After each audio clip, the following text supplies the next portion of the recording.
सतनाम श्री वाहिगुरु साहिब जी।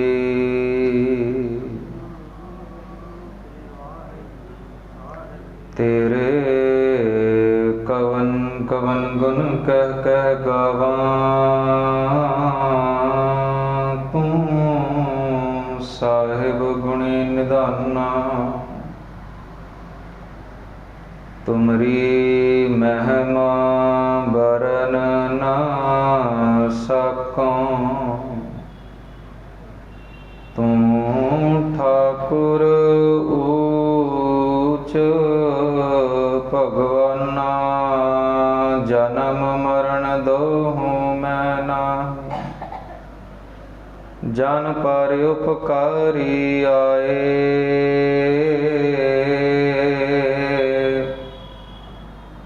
जी दान दे भगति लाए न, हर स्यों लैन मिलाए। कह कबीर जन भये खालसे, प्रेम भगत जिन जाने। बेशुमार अथाह अगणत अतोल,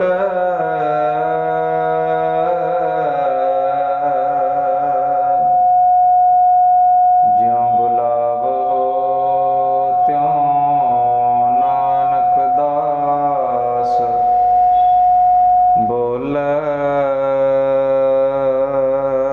परम सम्मानयोग हाजरा हजूर ज़ाहरा ज़हूर सर्व कला भरपूर, कलयुग जहाज शब्द अवतार। बाणी गुरु दसां गुरुआं दी जागदी जोत, चवर छतर तखत दे मालिक गुरु। धन धन सतगुरु श्री गुरु ग्रंथ साहिब जियां दी पावन निगी गोद दा रंग रस मांडे। गुरु रूप सतसंगी जनों, 21वीं मिठी पावन याद पंथ रतन ज्ञानी संत सिंह जी मस्कीन जी होरां दी मनाउण लई जुड़ मिल बैठे हाँ। गुर शब्द गुरमत इतिहास आप जी दे सन्मुख रखां। अदब सहित प्रथम सतगुरां दी बख्शी फतेह गजाइए जी। वाहिगुरु जी का खालसा वाहिगुरु जी की फतेह। जन्म मरण दोहूं मैं नाही, जन पर उपकारी आए। जी दान दे भगति लाए, हर स्यों लैन मिलाए। पंथ रतन गुरमत विद्या मारतंड अजोके समय दे भाई गुरदास अवार्ड से सम्मानित भाई साहब भाई संत सिंह जी मस्कीन जी की 21वीं याद को मुख्य रूप से मनाने के लिए हम जुड़ मिल बैठे हैं सदगुरु के हजूर। 18 फरवरी 2005 सुबह लगभग 8 बजे का समय इटावा कानपुर यूपी के ज़िले में मस्कीन साहब ने दुनिया को रुखसती दी। 1934 में आपका जन्म हुआ माता राम कौर पिता करतार सिंह जी के गृह लखबन्नो ज़िला पाकिस्तान में। देश आज़ादी के बाद आप हिंदुस्तान राजस्थान अलवर में रहने लगे, जैसे कल भी दीवान में सांझ करी थी। मन नहीं टिका आपका कहीं तो 12 साल की उम्र में आपने घर छोड़ दिया और फिर सिक्खी के प्रचार और प्रसार में जुड़े रहे। 13 साल की उम्र से आपने कथा करनी शुरू करी और लगभग 70 साल तक आप कथा करते रहे। सिख पंथ की सेवा, कीर्तन कर लेते थे मस्कीन जी, तबला बजा लेते थे। बॉम्बे में भाई साहब भाई गुरदयाल सिंह जी से सीखा था। केमिस्ट में खड़े थे एक दिन भाई साहब भाई जसवंत सिंह जी परवाना, दवाई ले रहे थे। साबका ग्रंथी हरमंदर साहब, आपने मंजी साहब से उनकी कथा भी ज़रूर सुनी होगी। बड़ी रंगी हुई रूह, बड़े गुरु घर के श्रद्धालु अनिन सिख भाई साहब भाई जसवंत सिंह जी परवाना सिंह साहिब, अभी भी उनकी कथा पिछले हफ्ते आई थी हरमंदर साहिब से, मंजी साहिब से। कहते केमिस्ट में खड़ा था, मैं दवाई ले रहा था, पीछे एक आदमी था, उसने मेरे कंधे पर हाथ रख के कहा, हरमंदर साहिब के ग्रंथी हैं? कहते जी हाँ, हम हरमंदर साहिब में सेवा निभाते हैं, सिंह साहिब ग्रंथी हैं। कहते क्या ग्रंथी हैं, आप भी बीमार पड़ते हैं? हमारा तो धर्म से ही विश्वास उठ गया। कहते माथे पे मैंने हाथ मारा, शरीर मिला तो बीमार तो पड़ेंगे, ये कैसा सवाल है? कहते इतनी पाठ पूजा हरमंदर साहिब के ग्रंथी होने के बाद भी बीमार पड़ते हैं, हमने तो धर्म ही छोड़ा, धर्म ही छोड़ा। बात मैं यहाँ से क्यों शुरू कर रहा हूँ? कच्चे पिल्ले मेरे जैसे लोगों की श्रद्धा कुछ भी देखकर टूट जाती है, कुछ भी देखकर। कि केमिस्ट पर ही क्यों खड़ा है, श्रद्धा टूट गई है, श्रद्धा टूट गई है। मस्कीन जी कहते थे नींव इसने दमदार नहीं बनाई, श्रद्धा टूट गई है। लोगों ने धर्मियों से यह भी सवाल किए हैं कि यदि धर्मी होकर भी मर जाएंगे और अधर्मी होकर भी मर जाएंगे, फिर गुरुद्वारे क्यों आए? सवाल तो बड़ा ठीक लगा। पाठ पूजा करें, अमृत वेला जागें, 2.5-3 घंटे शरीर को कष्ट दें, फिर गुरुद्वारे आएं, भजन बंदगी करें, फिर सेवा में जाएं, अहंकार को तोड़ें, जूठे बर्तन मांजें, जोड़े की सेवा करें, झाड़ू पोछा करें, जितने भी लकब हैं सबको मिट्टी में मिलाएं, इतना अहंकार तोड़ें, फिर भी मर जाएंगे। इससे अच्छा अय्याशी ना करें, शराब खाने में जाएं, जुए खाने में जाएं, मौज मस्ती करें। बाबर ने भी कुछ ऐसा ही लिखा था, रोज़ोनो बहारों में बदिल रुबा खुशस्त, बाबर बा ऐश कोश के आलम दोबारा नेस्त। बाबर लिखता है, ऐ मूर्खों, क्या तुम भजन बंदगी में जुड़ गए हो? क्या समा ज़ाया कर रहे हो? जिंदगी बड़ी थोड़ी है, ऐश करो, शराब पियो। बाबर लिखता है। सवाल तो बड़ा ठीक लगता है कि यदि धर्मी होकर भी मर ही जाना है तो अधर्मी रहे। तो भाई साहब भाई जसवंत सिंह जी से पूछ लेते हैं, आप भी बीमार पड़ते हैं? हमने तो धर्म ही छोड़ा। हैरान होते हैं वो बड़ा। इसका जवाब मंजी साहब कथा में देते हैं। कहते हैं सुख और दुख किसी भी एक चीज को पकड़कर नहीं कहा जा सकता कि ये दुख है या ये सुख है। उदाहरण दे दूं मैं, सर दर्द है, सर दर्द है, दुख है, दुख है, लग रहा है दुख है। परंतु किसी को माइग्रेन है, माइग्रेन है, आप उससे पूछें यदि तेरा माइग्रेन हटा के सर दर्द दे दें केवल तो दुख है? कहेगा दुख नहीं है दुख इसके लिए। कांटा चुभ गया है, दुख है, दुख है, बड़ा दुख है। परंतु किसी को गोली लग गई है, बंदूक से गोली मार दी है, ये भी दुख है। अब जिसको गोली मार रहे हैं उसको कहेंगे तेरे को केवल कांटा चुभाएंगे, गोली की सजा से मुक्त कर देंगे, अब उसको कांटा दुख लगेगा? दुख नहीं, दुख नहीं। जेब में 10 रुपए हों और चोरी हो जाए, बटवा मारा जाए और बटवे में हो 10 रुपए, दुख है? दुख है, बड़ा दुख है। पर 1 करोड़ की तिजोरी का ताला ना टूटे, वो चोर कहे जेब में जो बटवा है ये दे तो मैं झट से दे दूंगा। कितने रुपए हैं बटवे में? 10 रुपए। दुख है? अब दुख नहीं है। हैरानी नहीं हो रही कि कुछ पल पहले जो दुख है अभी कुछ पल बाद दुख नहीं है? इसके विपरीत सुख भी देख लेते। 100 रुपए आपने कहीं जाके 1 रुपए की टिकट खरीदी, लॉटरी की, 100 रुपए जीत गए, 100 रुपए जीत गए। सुख है, बड़ा सुख है, बड़ा सुख है। पर साथ वाले आदमी ने 1 रुपए की लॉटरी खरीदी और 10,000 जीत गया, अब ये 100 रुपए सुख दिखेंगे? बड़ा दुख है। काश 2 रुपए खर्चे होते, ये लॉटरी भी ले ली होती, 10,000 आ जाता। अब 100 सुख नहीं है, नहीं है सुख, बिल्कुल नहीं।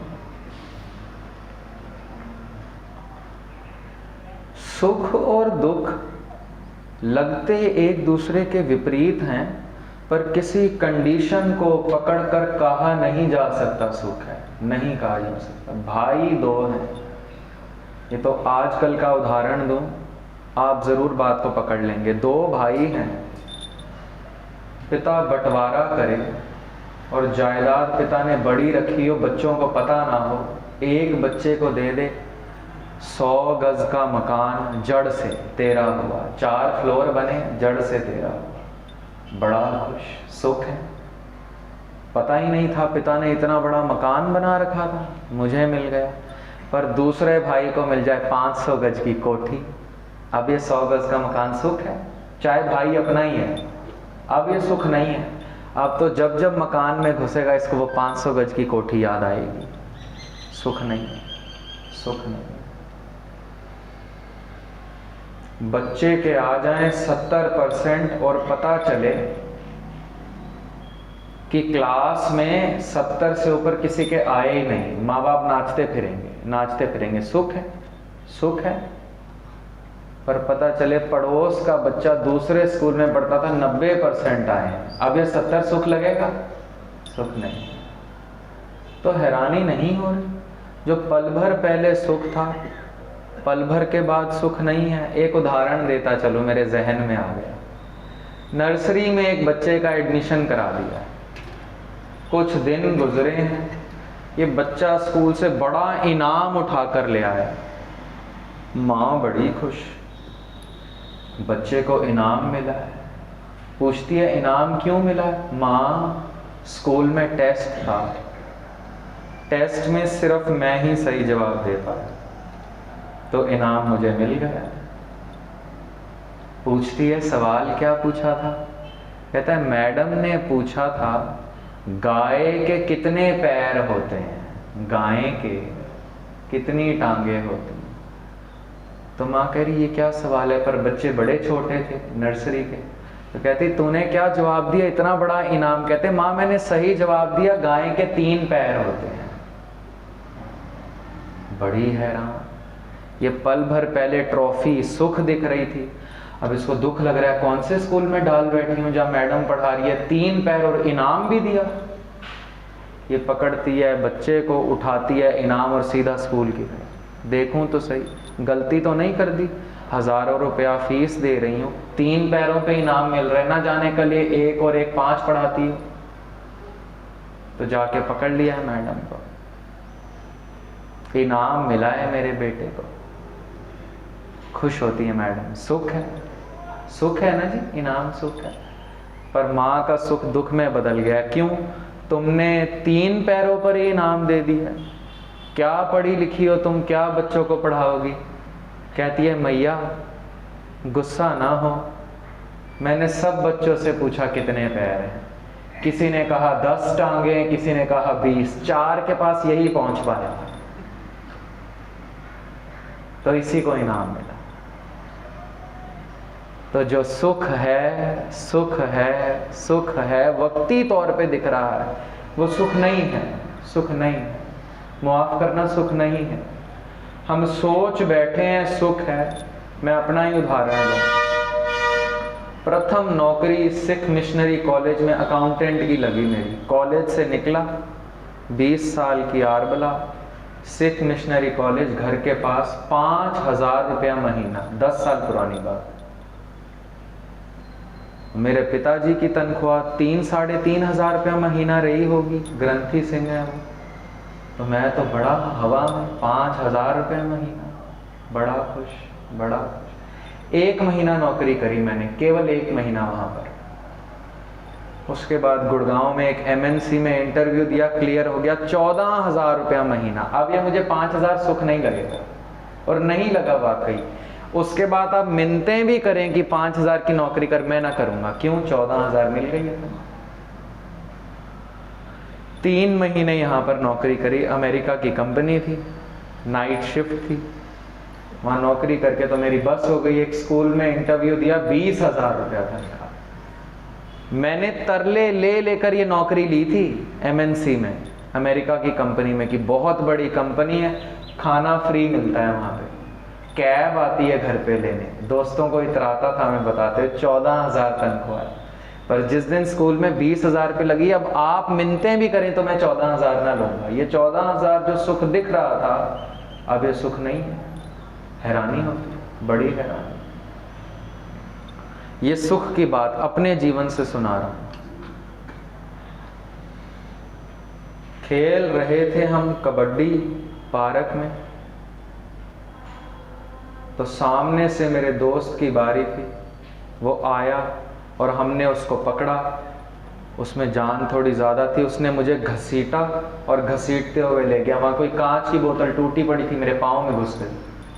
ये अभी भी निशान है, आप देखिएगा। बाएं पाँव में खुबी, खून बहने लगा।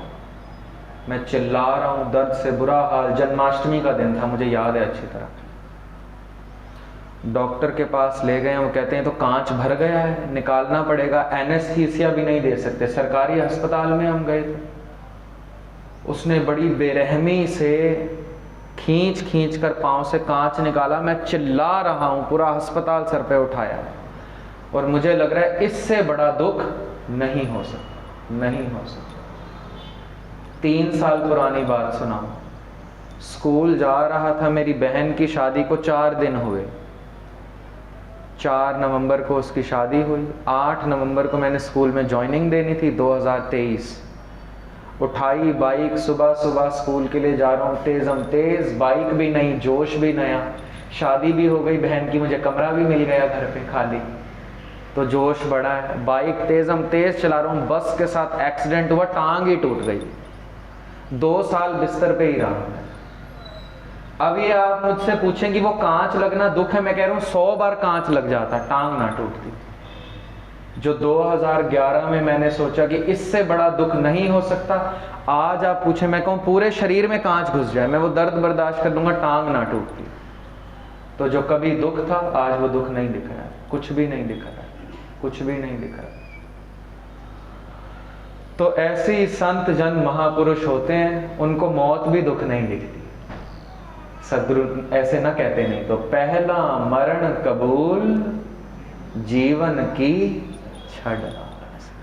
देखते हैं मौत तो गुरु अर्जन देव जी मुस्कुराते हैं, कहते हैं तेरा किया मीठा लगा। अभी तो टांग टूटी, हमें कड़वा लग रहा है, मौत कैसे मीठी लगेगी। नीहों में चिना जा रहा है साहिबजादों को, जबान पर है जपजी साहिब का पाठ। शैया कोमल पे हम घर की बैठे हैं और जबान पे गालियां, गुस्सा, कुबोल, फीके बोल। नीहों पर भी जपजी साहिब नहीं भूल रहा है। क्यों? मौत सुख दिख रही है। तो ऐसा क्यों है, इस बात से मैं समझ रहा हूं आप जरूर पकड़ रहे होंगे। छोटे सुख के आगे बड़ा सुख आ जाए तो छोटा सुख अब सुख नहीं दिखेगा। ऐसा ही है, कुछ ऐसा ही है। और छोटे दुख के आगे बड़ा दुख आ जाए तो अब ये छोटा दुख भी ना लगेगा। तो बात को बड़ी गंभीरता से समझिएगा। परम सुख के आगे मौत भी आ जाए तो मौत दुखी ना करेगी। परम सुख जो मिल गया, आनंद पया मेरी माए, सतगुरु में पाया। तो बीमार तो गुरसिख भी होंगे, शहीद तो गुरु भी होंगे, सरकारों से टकराएंगे सिख भी, धर्मी पुरुष भी, परंतु इनका टकराना, इन पर आई मौत और इनके शरीर पर आए दुख, इनको दुख ना लगेंगे। तो किसी भी एक चीज को पकड़कर नहीं कहा जा सकता कि ये दुख है, और ना ही किसी एक चीज को पकड़कर कहा जा सकता है सुख है। मैं उम्मीद कर रहा हूं बात पकड़ में जरूर आई है। तो फिर दुख है क्या, सुख है क्या, सदगुरु से पूछ लेते हैं। सदगुरु लिखते हैं, नानक बोलन चखना, दुख छड़ मंगिए सुख। सदगुरु कहते हैं कबाड़ है तेरा बोलना, कूड़ है तेरा बोलना, व्यर्थ है तेरा बोलना, प्रभु मुझे सुख देना दुख न देना। सदगुरु कहते हैं ये तो ऐसे है कि सदगुरु दिन देना रात ना देना। कहते ये तो ऐसे है मांगना, व्यर्थ है मांगना। सदगुरु कहते हैं नानक बोलन चखना दुख छड़ मंगिया सुख। तो सदगुरु ये सुख दुख है क्या? कहते हैं सुख दुख दोए दर कपड़े पहरे जाए मनुख। सदगुरु कहते हैं दुख भी आएगा सुख भी आएगा, फिर सदगुरु क्या करें? एक की मांग नहीं कर सकते। कहते हैं जिथै बोलन हारी है तिथै चंगी चुप। कहते जहां पर तुम्हारा जोर चल ही नहीं रहा वहां पर चुप रहना ही बेहतर है। तभी तो मांग रहे हैं जपजी साहिब की पहली पौड़ी में किव सचियारा होई है किव कूड़े टुट्टे पाल। तो सदगुरु जवाब दे रहे हैं हुक्म रजाई चलना नानक लिखिया नाल। उसकी रजा में चल। करोड़ों की जायदाद है गुरु गोविंद सिंह साहिब के पास, कभी अहंकार में कोई बोल नहीं बोला। और आज चमकौर से माछीवाड़े जा रहे हैं, ना साजो ना बाजो ना फौजो ना फर्श, कुछ भी नहीं है। पर अभी भी कोई ऐसा बोल नहीं बोला जिससे लगे कि टहंदी कलां में चले गए। अभी भी पता है क्या शब्द उच्चार रहे हैं? मित्र प्यारे नो हाल मुरीदां दा कहना। श्री गुरु ग्रंथ साहिब में 2 राग आप ना पाएंगे, 60 राग हैं, 31 शुद्ध 29 मिश्रित, 60 रागों की बाणी। 2 राग नहीं है, एक दीपक और दूसरा मेघ। खुशी का राग है मेघ राग, खुशी का राग, और दुख का राग है दीपक। दोनों ही राग ना मिलेंगे। सदगुरु कहते हैं इतना भी दुखी ना हो जाइयो, कोई सिचुएशन इतना दुखी ना कर दे कि तेरी कमर ही टूट जाए कि अमृत वेला जाग ही ना सके। इतना भी दुखी ना हो जाइयो, और इतना भी भंगड़े ही ना डालने लग जाइयो सुख में कि अमृत वेला ही जाता रहे, ऐसा भी ना हो।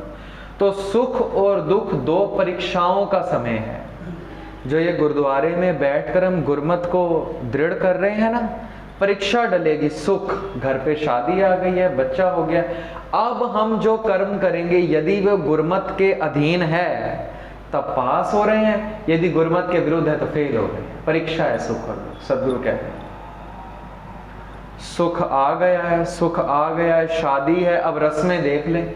यदि सदगुरु की मर्यादा के विरुद्ध रस्में निभा रहे हैं तब तो फेल हो गए। हाँ, मर्यादा के अधीन है, रहत मर्यादा में रस्में लिखी हैं क्या क्या निभानी, तब पास हो जाएंगे। तो ये है सुख और दुख परीक्षा। 2 कपड़े हैं, जो एक मैला हो जाए तो दूसरा पहनना ही पड़ेगा। किसी व्यक्ति को आप ना पाएंगे कि एक ही लिबास पहनकर चल रहा है, एक ही लिबास, मैला होगा तो दूसरा तो पहनेगा। तो सदगुरु कहते हैं सुख आ गया है, सुख आ गया है, ध्यान रख, दुख आगे खड़ा है, और दुख आ गया है, दुख आ गया, गिर मत, आगे सुख खड़ा है। अकबर की ये बात, एक दिन बड़ा उदास बैठा है तख्त पर, बीरबल आया है 9 रत्नों में से एक रत्न, देखता है बादशाह सलामत बड़े उदास हैं। पूछ लेता है बादशाह आप बड़े उदास हैं? कहता है आज की उदासी मुझे दोबारा उठने ना देगी, राजपाट छोड़ देने का मन करता है। बड़ा उदास, बड़ा उदास। उदास हुआ क्यों है?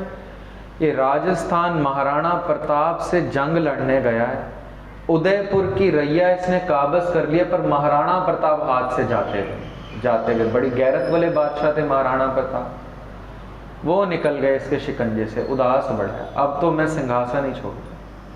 आखिरी दम तक महाराणा प्रताप को झुका ना सका था। जंगल से वो युद्ध लड़ते रहे, अपनी रैया भी खो दी, तख्त ताज भी खो दिया, पर हार नहीं मानी। कुछ गैरत वाले आदमी होते। तो बीरबल को कहता है अब तो मैं ताज बाज तखत सब छोड़ दूंगा, बस अब गया, अब मैं गया। किस बात का बाज? बड़ा उदास, बड़ा उदास। तो बीरबल को कहता है कि कुछ ऐसा मुझे बता कि मेरी सारी जिंदगी मुझे याद रहे कि मैं इतना उदास कभी ना हूं कि मन करे राज ही छोड़ दूं, ताज ही छोड़ दूं, इतना उदास कभी ना हो। ऐसा कुछ बता, चालाक बड़ा है तू, समझदार बहुत है, विद्वान है, पंडित है। तो पता है बीरबल क्या करता है, अकबर के बेडरूम के सामने वाली दीवार में कुछ लिखना शुरू करता है। अकबर कहता है, ये क्या कहता है, जब उदास हो तो ये पढ़ लेना, उदासी चली जाएगी। और बादशाह सलामत, एक बात याद रखना, जब अहंकार में बहुत हो ना, जब खुशी भी बहुत हो, तब भी ये पढ़ लेना, खुशी भी चली जाएगी। अकबर बड़ा है, ऐसा क्या लिखने लगा, पता है दीवार पे क्या लिखता है, यह समा चले जाएगा। अकबर की दीवार पर बस यह लिखा रहता है, दुख में पड़ता है कि यह समा चला जाएगा, चला जाएगा, बड़ा हौसला मिलता है, चला जाएगा। टाइम शैल पास, बहुत अच्छा प्रोवर्ब है ये इंग्लिश का। जब सुख में होता है, सलीम का जन्म हो गया है, जहांगीर जिसको बाद में नाम मिला, इकलौती औलाद थी अकबर की, जन्म हो गया है सलीम का, खुश बड़ा है, शराब के दौर चल रहे हैं, पर बेडरूम में आया, सामने दीवार पे लिखा है यह समा चले जाएगा। अकबर का मन अड़ी कर गया था, यह समा नहीं जा सकता। बड़ा बूढ़ा हो गया, बड़ा बूढ़ा, इसके घर औलाद नहीं थी। ये कई दरगाहों पर जाके माथा टेक आया, मक्के में कई बार हज गुजार आया, नहीं औलाद हुई। आखिर हार कर इसको किसी ने कहा गोविंदवाल जा श्री गुरु अमरदास साहब के पास, जो कहीं से नहीं मिला ना वहां से मिलेगा। गया, सदगुरु ने पंगत में बिठाकर लंगर छकाया। सदगुरु से विनय करता है कि मेरे घर औलाद नहीं है, बूढ़ा शरीर हो गया, अब क्या करूं। सदगुरु कहते खुदा की तलावत में जुड़, 5 वक्त का नमाजी हो, केसों को बेअदब ना कर, शराब छोड़, इस्लाम धर्म में शराब हराम है। सदगुरु हौसला देते हैं, वक़्त डाल के औलाद हो जाती है सलीम। पर औलाद होते ही वो सारा दुख भूल गया, शराब के दौर फिर शुरू। कहता है अब ये समा नहीं जाएगा, अब इसको मिटा दो, मिटा दो। बीरबल कहता है बादशाह समा तो चले जाएगा, तुझे यकीने में पर्दा कर देता हूं, जब तुझे लगे समा चला गया पर्दा खोल लेना बस। कहते हैं समा नहीं जा सकता। आप हैरान होंगे, 36 साल का जहांगीर जब हुआ ना सलीम, अकबर की उम्र अभी है थी, कितना बुजुर्ग हो गया होगा। 36 साल का सलीम हो गया, इसने सोचा बाप मरता नहीं, मैं बूढ़ा हो रहा हूं, मुझे गद्दी कब मिलेगी। तब इसने अकबर को जहर देना शुरू किया था। तब अकबर ने बीरबल को बुलाकर कहा था पर्दा हटा दो, पर्दा हटा दो, ये समा चले जाएगा। ये अहंकार को तोड़ने में प्रभु को समय नहीं लगता।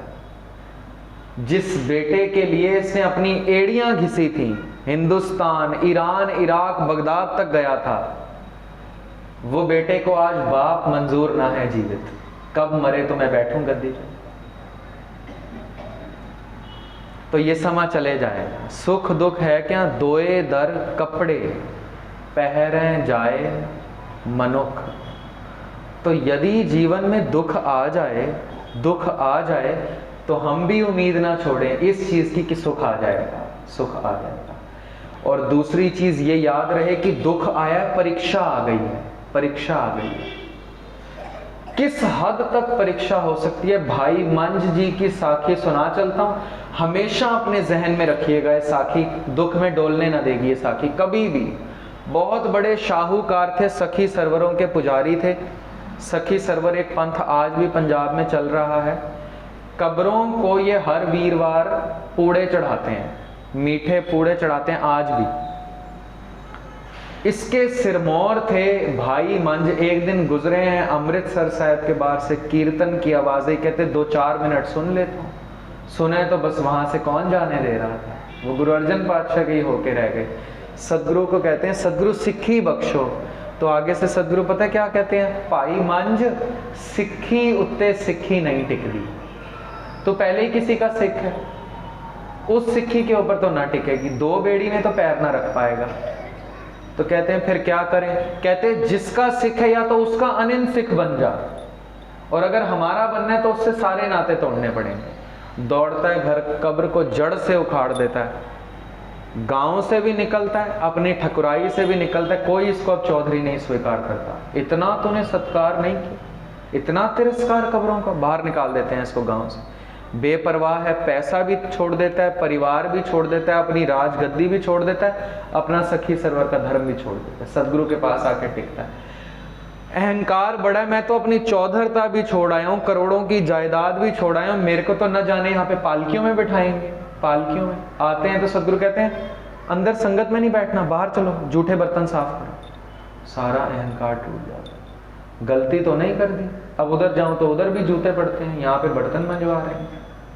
चौधरी था, रसूखदार परिवार था, पैसा आगे पीछे, नौकर चाकर आगे पीछे, मैं बर्तन मांझू? पर हम मुसीबत में, अब उधर से तो हाथ धो बैठे, चलो बर्तन ही मांझ लेते हैं। ये बर्तन क्या मांझ रहे हैं, मन की मैल मांझनी शुरू कर दी है। प्यार उमड़ रहा है, नित्यनेम के साथ जुड़ गए हैं, रोज सदगुरु कथा करते हैं, सुनते हैं, बड़ा रस पैदा हो रहा है, बड़ा रस। ये सतगुरु हैं जो अपने आप को कह रहे हैं मैं निर्गुण यारे को गुण नाही, गुरु अर्जन देव जी। तो फिर मेरे तो बर्तन मांझने भले हैं। फिर सदगुरु सेवा बख्शते हैं, लंगरों में लक्कड़ आपने लानी है, गांव जाते हैं, सूखे गोबर की पाथियां इकट्ठी करते हैं और जंगलों में जाकर लक्कड़ काट के लाते हैं। साखी को छोटा करें। एक दिन बारिश बड़ी है, लकड़ें काटी हैं, दौड़ कर आ रहे हैं, पांव फिसला है, कुएं में गिर गए हैं।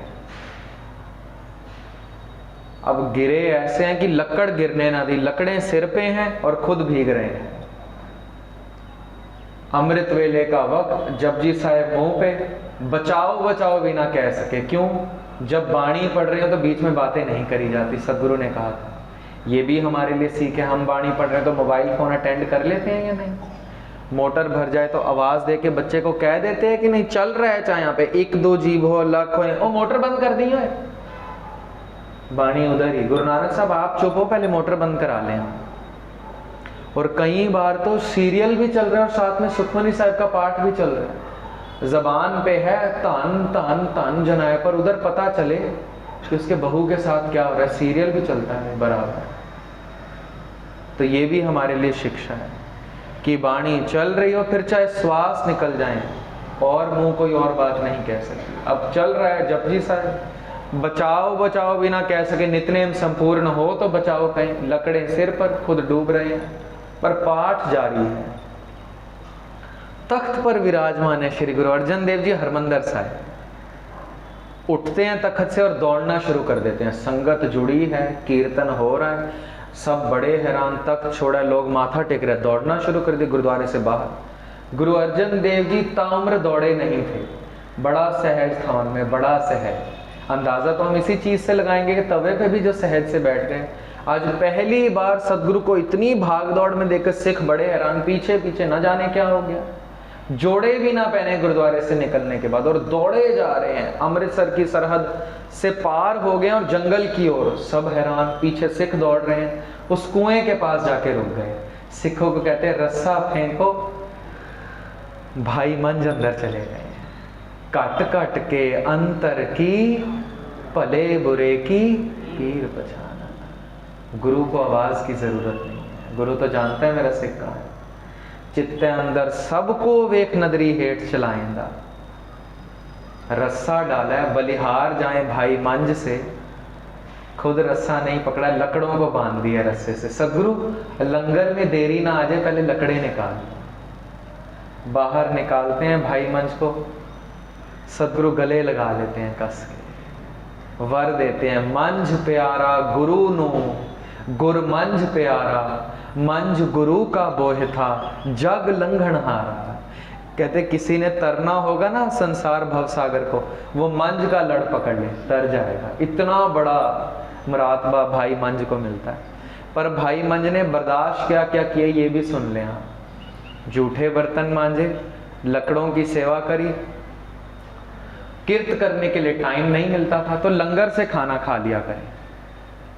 तो एक दिन सदगुरु आए, लंगर छक रहे हैं भाई मंज। तो भाई मंज ने आके डंडौत करी, माथा टेका, सदगुरु ने मुंह फेर लिया। ये बड़े हैरान, सुबह से रात तक मांझ मांझ बर्तन, मेरे हाथ कोरे हो गए हैं, कमर टेढ़ी हो गई है, अभी भी मुंह फेर रहे हैं। सदगुरु को कहते हैं ऐसे क्या पाप मैंने किए? चौधरी पूना छोड़ा, धर्म छोड़ा, कब्र तोड़ी, परिवार छोड़ा, पैसा छोड़ा, तुम्हारे पास आया। सदगुरु कहते हैं अहंकार तो अभी नहीं छोड़ा। कहते कौन सा अहंकार है अभी? कहते व्यापार कर रहा है, तू सोच रहा है इस व्यापार के बदले तेरे को गुरु की नजर मिले, नहीं मिले। कहते व्यापार कौन सा किया, कौन सी लकड़े बेच दी मैंने गुरु घर की, व्यापार कर रहा। कहते तुम लकड़े फाड़ के लाते हो, जूठे बर्तन मांजते हो, जी हाँ। कहते बदले में तो गुरु का लंगर खा लेते हो, व्यापार है, व्यापार है, अभी सेवा तो नहीं। बड़े हैरान, भूखा रहूं, किर्त करने का टाइम कोई नहीं, सेवा में तत्पर हूं सुबह से रात तक, अब क्या चाहते हैं आप? सदगुरु कुछ ना बोलते और चले जाते। आप हैरान होंगे बात जानकर, लंगर छकना छोड़ दिया था भाई मांझी ने। अब जो लंगर में जूठ नहीं होती, जो थाल साफ करके एक साइड डस्टबिन में फेंकते, वो खाते थे। संगत की जूठ खाएं और सेवा करें, और अपने आप को कोसते रहे, मैं तो व्यापार करता रहा, इतना टाइम व्यापार करता रहा। एक दिन फिर सदगुरु आए हैं, लंगर में जूठ खा रहे हैं। अब ये इससे पहले सदगुरु के पास आए, सदगुरु दूर से ही मुंह फेर लेते हैं, कहते हैं हद हो गई, अब तो व्यापार भी नहीं, अब तो लंगर भी नहीं छक रहा।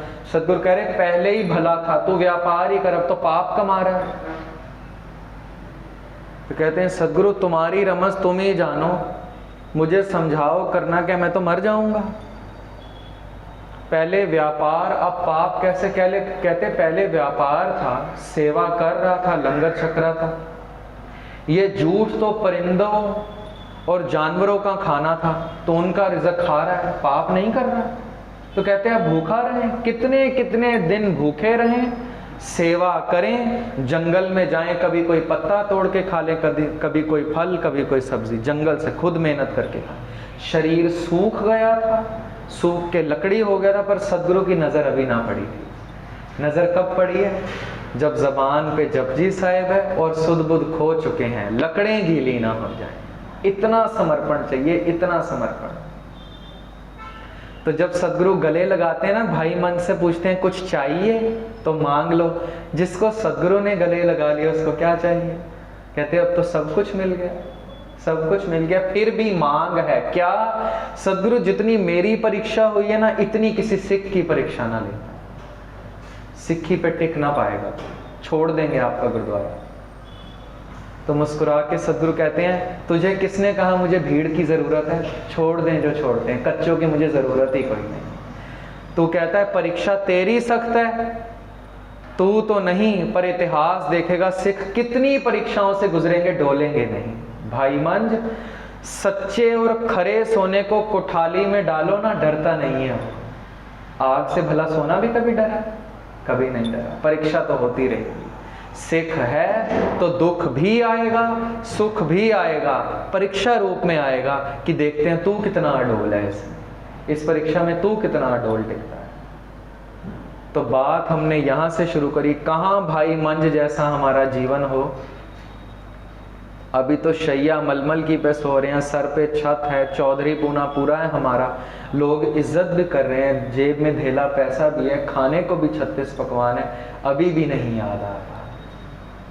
सूख के कांगड़ हो चुका है शरीर, कुएं में डूब चुके हैं, लकड़ें गीली नहीं हुई हैं, अभी भी भूल नहीं रहा। बिल्कुल विपरीत की बात है। अरदास हम भी कर रहे हैं, अरदास भाई मंज भी करते होंगे, बाणी वही है, विसर नाही दातार अपना नाम दे हो। पर साथ में हमने छोटी छोटी चीजें और जोड़ ली हैं।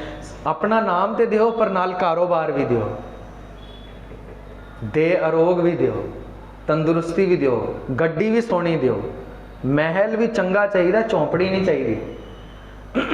हालांकि सदगुरु लिख रहे हैं बस्ता टोटी झोंपड़ी चीर सब छिन्ना, जात न पत न आदरो, उद्यान पर मिन्ना, राजा सगली सृष्ट का हर नाम मन पिन्ना। कहते ऐसी अवस्था भी आ जाए, मेरी तो रूह कांपती है जबान ऐसा बोलते हुए, सोचना भी रहा दूर, और पिंडे पर आ जाए तो मेरे जैसे तो अभी सिक्खी छोड़ें अभी। पर मैं फिर विनय करूं, सदगुरु को भीड़ की जरूरत ही नहीं, उसको एक आधा चाहिए। कोई प्रेमी हो एक आधा, पर प्रेम ऐसा हो जैसा भाई मंज ने करा है कि सदगुरु कहते हैं व्यापार नहीं, पाप नहीं, ये जो 3 ऊपर नेम लिखे ना सिक्खी को, ये कमा, किर्त करो धर्म दी किर्त, फिर क्या लिखा है नाम जपो, कीर्त करके और नाम जप के जो आनंद मिला है, जो पैसा मिला है, उसको क्या करो, वंड छको। जो पैसा है उसका भी 10वां हिस्सा, जो नाम ज्ञान प्राप्ति है वो भी बांट के छकी। तो ये सदगुरु के बड़े अहोभाग हैं कि सदगुरु की शरण में हम आ जाते हैं। बड़े भाग, बहुत सदगुरु, जैसे हमने वो दृष्टांत आपको सुनाए थे, कह के समाप्ति करें, बात यहीं से शुरू करेंगे कि यदि धार्मिक ने भी बीमार होना है और अधार्मिक ने भी बीमार होना है, यदि धार्मिक ने भी मरना है और अधार्मिक ने भी मरना है, तो फिर गुरुद्वारे आने का लाभ क्या? वो हमने उदाहरण सुना है ना, हम अपनी मर्जी से गुरुद्वारे नहीं आ रहे हैं, बड़ा तरस उसने हम पर किया है कि चल आज तेरे को ले आते हैं। नहीं तो कितनी बार हम प्लान बनाते हैं गुरु घर जाने का और प्लान कुछ और बन जाता है, घर से कहीं और निकल पड़ते हैं, कुछ रुझेवे ऐसे आ जाते हैं। ये दृष्टांत कह के समाप्ति करूं। नवाब अपने नौकर के साथ घोड़े पे शाम को व्यापार करके दुकान से निकला। शाम का वक्त, मगरिब की नमाज का वक्त हो चुका है। ये नौकर खुदा का बंदा है। घोड़े पर नवाब, रकाब नौकर ने पकड़ी है। कहता है नवाब साहब कहीं रुकें और नमाज पढ़ लें। नवाब दौलत के फितूर में, अहंकार सिर पर है। कहता है हाँ पढ़ लांगे, चल उन्हें घर न चलिए, पैंडा बहुत बड़ा है, चल रास्ता बहुत बड़ा है, अभी घर को निकलें। थोड़ा वक्त होता है, इसके दिल में तो जिसको रहरास, जिसको 5 वाणियों के प्रति प्यार है ना, वो सांझ हो रही है और उसके दिल में कि सब कुछ छोड़ो और पहले पाठ कर लो, पहले नेम निभा लें। तो ये फिर पूछता है नवाब साहब मगरिब दी नमाज दा वक्त जांदा जा रहा है, नमाज पढ़ लीजिए। कहना पढ़ लांगे, क्या ना पढ़ लांगे। अब आगे चल रहे हैं, इसके दिल से आह चीख पुकार निकल रही है, कैसे पढ़ें कैसे पढ़ें। सामने मस्जिद ही दिख गया। अब तो ये नहीं रुकता, छोड़ता है रकाब, कहता है जाता है नौकरी तो जाए, मैं नमाज पढ़ लूं। भागता है नवाब, आवाज लगाता है कहाँ जा रहा है। कहता है नमाज का वक्त हो गया, नमाज पढ़ लीजिए, आओ तुसी भी पढ़ लो। एक धार्मिक पुरुष के मन में दूसरे के प्रति घृणा नहीं, तरस पैदा हो जाएगा कि सदगुरु ये आनंद, ये सुरूर जो तूने मुझे बख्शा इनको भी तो दे। घृणा नहीं पैदा होगी, तरस पैदा होगा।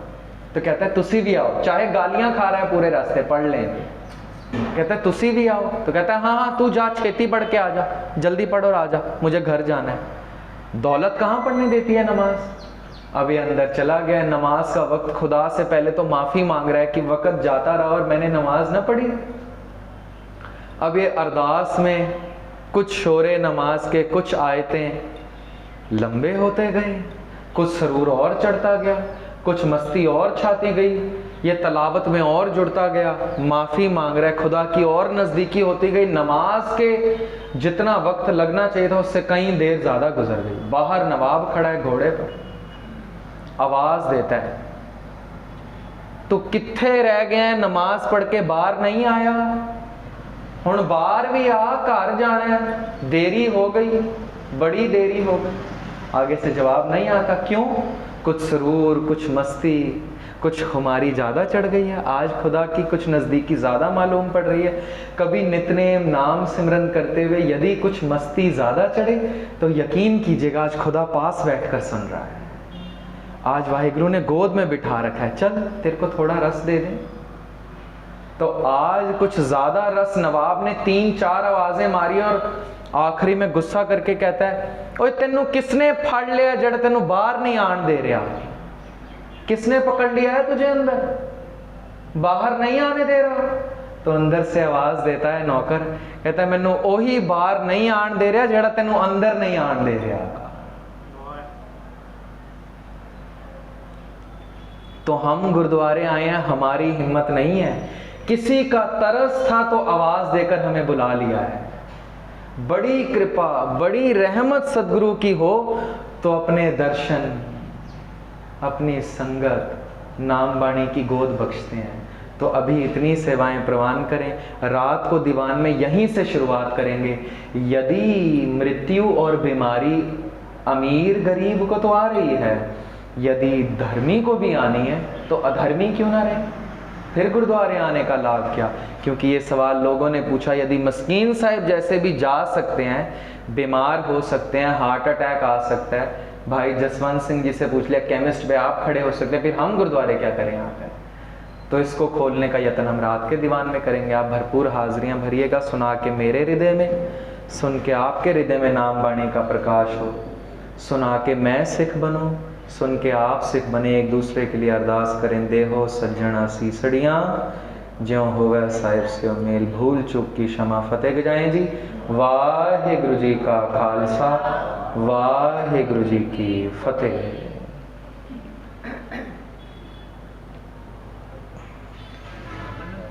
आनंद साहब का पाठ सारे रल मिल के करेंगे। राम कली महला तीजा, आनंदित को ओंकार सतगुर प्रसाद। आनंद पया मेरी माए, सतगुरु मैं पाया।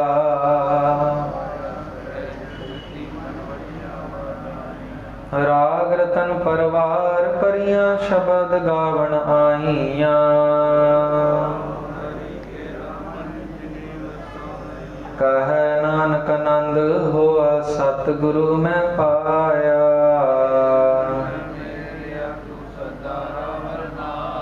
हर नाल रहो तू मन, मेरे दुख सब विसारना। सबना गल्लां समरथ स्वामी, सो क्यों मनो विसारे। साचे साहिबा क्या नहीं कर तेरा।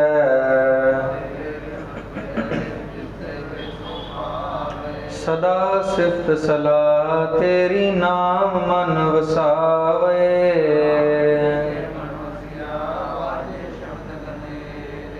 कह नानक सच्चे साहिब क्या नहीं कार तेरा। साचा नाम मेरा आधारो, कर शांत सुख मन आए बसया। जिन इच्छा सब पुजाइया,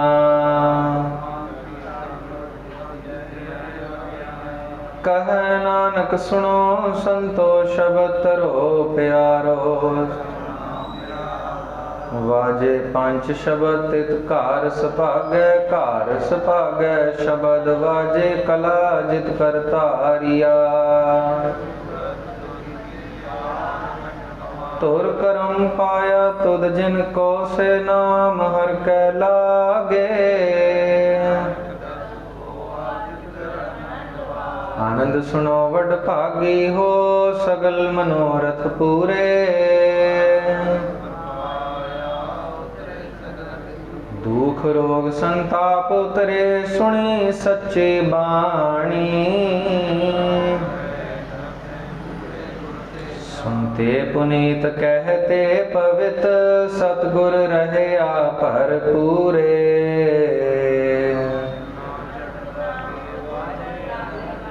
श्लोक पवन गुरु पाणी पिता। माता तरत महत, चंगियाइयां बुराइयां वाच धर्म दूर। जिन्हें नाम ते आया, गए मशक्कत काल।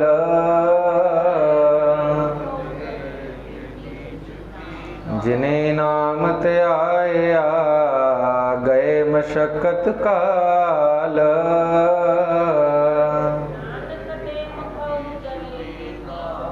वाहिगुरु जी का खालसा, वाहिगुरु जी की फतेह।